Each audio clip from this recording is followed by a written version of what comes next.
Hi అండి, welcome to అచ్చ తెలుగు రుచులు. నేను ఈరోజు ఎంతో ఆరోగ్యాన్నిచ్చే మునగాకు పొడి చేయబోతున్నానండి. ఇది వేడివేడి అన్నంలో మొదటి ముద్దలో వేసుకొని తింటే ఎంతో ఆరోగ్యం అండి. దీంట్లో ఏసీ విటమిన్స్ ఎక్కువ ఉండటం వల్ల ఇమ్యూనిటీ పవర్ కూడా పెరుగుతుందండి. ముందు మనకి వెయిట్ లాస్ అవుతామండి దీనివల్ల, ఈ మునగాకు పొడి వల్ల. ఇదేనండి మునగాకు. ఇది శుభ్రంగా వాష్ చేసి ఆరబెట్టుకొని పక్కన పెట్టుకున్నాను. నెక్స్ట్ స్టవ్ వెలిగించుకొని ఒక ప్యాన్ పెట్టుకొని దాంట్లో ఎండుమిరపకాయలు మనం ఎంత తింటామో ఆ కారానికి సరిపడా ఎండుమిరపకాయలు వేయించి పక్కన పెట్టుకోవాలి. నెక్స్ట్ ఒక స్పూను నూనె వేసి, ఒక స్పూను శనగపప్పు, 1.5 స్పూను మినప్పప్పు వేయాలండి. మినపగుళ్ళు వేసాను నేను.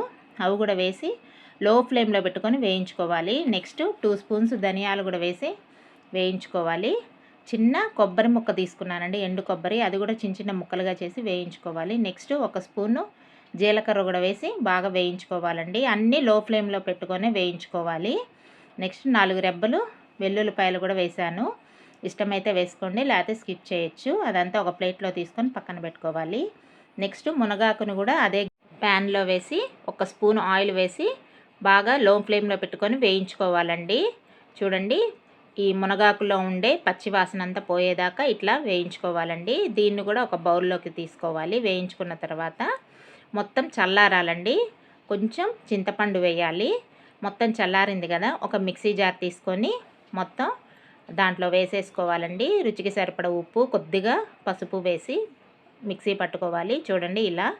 నెక్స్ట్ మనం మునగాకును కూడా వేసి మొత్తం మెత్తగా మిక్సీ పట్టుకోవాలి.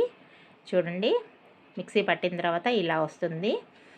మనం తిరగమాత గింజల్ని 4 గింజలు ఉంచాం కదా, అది కూడా వేసి కలుపుకోవాలి. ఒక బౌల్లోకి తీసుకొని మనం తినేటప్పుడు పంటి కింద తగులుతూ బాగుంటుంది.